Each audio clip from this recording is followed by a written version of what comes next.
Hello दोस्तों, स्वागत है आपका हमारे YouTube चैनल पर। दोस्तों, आज के इस वीडियो में हम बात करेंगे कि 3 मंजिला घर के कंस्ट्रक्शन के लिए, यानी कि अगर आप G+2 का कंस्ट्रक्शन कर रहे हैं, वो भी रेसिडेंशियल कंस्ट्रक्शन कर रहे हैं, तो उसमें आपको फाउंडेशन की साइज क्या रखनी है और जो फाउंडेशन का मेश होता है वो आपको किस तरीके का डिजाइन करना है। आज के इस वीडियो में हम यही बात करेंगे। हम डिटेल में समझेंगे कि जो एक्सकावेशन प्रोसेस करना है, फाउंडेशन की साइज यानी कि जो हम गड्ढा बनाएंगे वो उसकी साइज यानी लंबाई, चौड़ाई और गहराई क्या होनी चाहिए, किन किन चीजों का ख्याल करके इस चीज को डिजाइन किया जाता है और क्या प्रिकॉशन फॉलो करके आपको अपने कंस्ट्रक्शन को करना है, ताकि जो आप 3 मंजिला घर के लिए कंस्ट्रक्शन कर रहे हैं उसमें अगर आपको कोई भी प्रॉब्लम्स फ्यूचर में न आए। तो कुछ बात आपको बताई जाएंगी, आप उस बात को बिल्कुल नोटिस करके अपने काम को करेंगे। अगर आप इस वीडियो को एंड तक देखते हैं तो आप उन सारी जानकारी को अच्छे से समझ पाएंगे। हम बिल्कुल आपको प्रैक्टिकल तरीके से समझाएंगे। दोस्तों, जैसा आप सब जान रहे हैं कि सबसे इंपॉर्टेंट फाउंडेशन होता है। ऐसा कहा जाता है कि देखिए, जब अगर आपने फाउंडेशन मजबूत बना लिया तो आपने घर मजबूत बना लिया। फाउंडेशन एक बहुत ही इंपॉर्टेंट रोल प्ले करता है आपके कंस्ट्रक्शन के लिए। जैसे कि आपने अच्छा से अच्छा मटेरियल लगा लिया, उसके बावजूद अगर आपने फाउंडेशन कमजोर बना लिया तो आगे चल के आपको बिल्डिंग में ढेर सारे क्रैक्स भी देखने को मिल सकते हैं और आपका घर प्रॉपर पैसा लगने के बाद भी अच्छी तरीके से नहीं बनेगा। तो जैसा कि मैंने आपको बताया कि अगर आप छोटा कंस्ट्रक्शन कर रहे हैं, आपका एरिया छोटा है, G+1 कर रहे हैं, तो उसमें क्या है कि एक इंजीनियर बहुत ही आसानी से सजेस्ट कर देता है और आप ऐसे भी रैंडमली कुछ चीजों को नोटिस करके करेंगे तो वो चीज आप कर सकते हैं। लेकिन अगर आप G+2 कंस्ट्रक्शन कर रहे हैं तो आपको सबसे पहले यह सजेस्ट किया जाएगा कि आप जो है एक इंजीनियर को हायर करें। तो इंजीनियर से ड्राइंग बनवाएं, तो इंजीनियर आपकी साइट पर विजिट करके बहुत सारी चीजों को नोटिस करके आपको आपके डेप्थ की डिजाइन, आपके एक्सकावेशन प्रोसेस, आपके फाउंडेशन मेस, उसमें लगने वाले सरिया और कंक्रीट, ये सारी डिटेल बहुत अच्छी तरीके से दे देता है। पर इस वीडियो में हम आपको ये बताएंगे कि इंजीनियर क्या क्या चीजों को देखकर करता है और आपको क्या साइज रखनी है। तो सबसे पहले आप वीडियो में देख रहे हैं कि यहां पर जो है G+2 कंस्ट्रक्शन का काम चल रहा है और आपको प्रैक्टिकल तरीके से मैं दिखा रहा हूं कि यहां पर कंस्ट्रक्शन जो है वो G+2 का हो रहा है और यहां पर गड्ढे की साइज देखिए खो दी गई है। देखिए, पहले आपको ये तय कर लेना पड़ेगा कि आप G+2 ही बना रहे हैं। ऐसा नहीं है कि अभी आप G+2 का वीडियो देख करके या फिर इंजीनियर से राय लेकर के अपने एक्सकावेशन प्रोसेस, फाउंडेशन मेस, ये सब डिजाइन करने और आगे चल के आप बोले कि नहीं मुझे तो एक फ्लोर और बनाना है। तो पहले आप अपने फ्यूचर को प्रिडिक्ट करके ही इन चीजों को करें। देखिए, अगर आपका कंस्ट्रक्शन जहां हो रहा है तो अगर इंजीनियर वहां पर गया तो वो क्या करता है, आपकी मिट्टी की लोड बेयरिंग कैपेसिटी चेक करवाता है। यानी आपकी मिट्टी को थोड़ा सा मिट्टी को जो है लैब में भेज करके उस मिट्टी में बेयरिंग क्या लोड बेयरिंग कैपेसिटी कितनी है वो चेक कराई जाती है। या फिर एक प्रैक्टिकल तरीका ये है कि एक्सकावेशन उस हद तक करवाया जाता है जब मिट्टी जो है बिल्कुल हार्ड लेयर न मिलने लगे, भुरभुरी मिट्टी ना हो, हार्ड मिट्टी, अगर बैठी हुई मिट्टी मिलती है तो भी वहां से आप कर सकते हैं। लेकिन अगर G+2 कंस्ट्रक्शन आप कर रहे हैं तो आपको मैं सजेस्ट करता हूं 4 feet by 4 feet by 5 feet.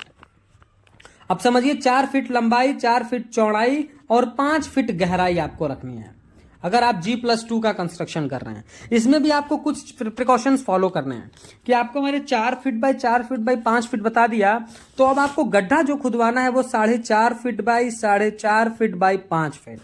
अब आपको लंबाई और चौड़ाई में 6-6 इंच ज्यादा इसलिए कहा जा रहा है क्योंकि अगर आप गड्ढे के साइज का ही फुटिंग मेश बना लेंगे तो जो आपकी मिट्टी में है उसमें नमी होती है और फुटिंग के साइज का ही अगर आपका फुटिंग मेश भी होगा तो आपकी मिट्टी में जाकर के आपका स्टील जो है लग जाएगा और स्टील मिट्टी में लगने की वजह से उसमें जंग लगेगा और वो आपकी सरिया जो है वो खराब हो जाएगा।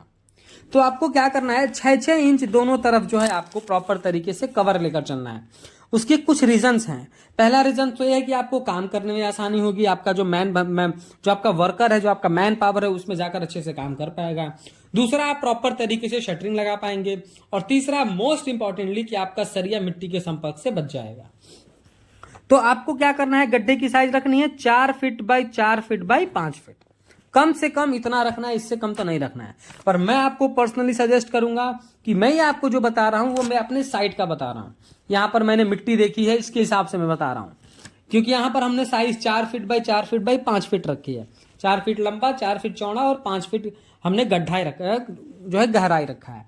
पर मैं आपको सजेस्ट करूंगा कि आप इंजीनियर्स की राय लें, अपने किसी लोकल इंजीनियर्स को हायर करें, वो आपकी साइट पर जाकर के इन चीजों को बताएगा, तो आपके लिए ज्यादा बेनिफिशियल होगा।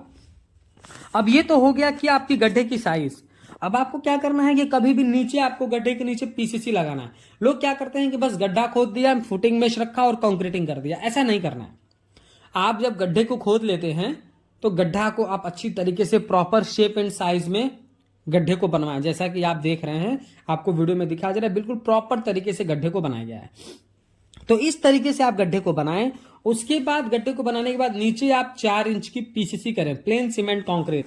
आप वहां पर मोटार कंक्रीट रेशियो 1:4:8 रख सकते हैं। आप अगर इस तरीके का आप कंक्रीट बना करके प्रॉपर जो है उसको लेवल में करके पीसीसी कर देंगे तो एक नीचे हार्ड सरफेस मिल जाएगा।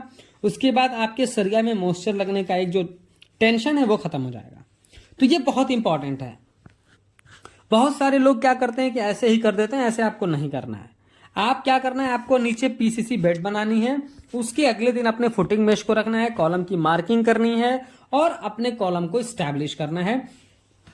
अब समझिए कि फुटिंग मेश जो आपको बनाना है उसमें सरिया के कौन सा यूज करना है। मैं आपको सजेस्ट करता हूं कि आप कम से कम 12 mm यानी 4 सूत का सरिया का फुटिंग जाल बनाएं, फुटिंग मेश बनाएं। और जिस तरीके से आपको दिखाया जा रहा है फुटिंग मेश, इसमें एल बैंड प्रोवाइड करें। एल बैंड क्या होता है, वीडियो में देख रहे हैं, कुछ इस तरीके का एल बैंड होता है। ये भूकंप आने के समय काम करता है, ये भूकंप रोधी होता है।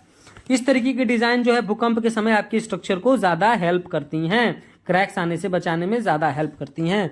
तो आप एल बैंड रखें, और एल बैंड आपको वीडियो में दिखाया जा रहा है, यहाँ पर कम से कम 4 इंच रखा गया है।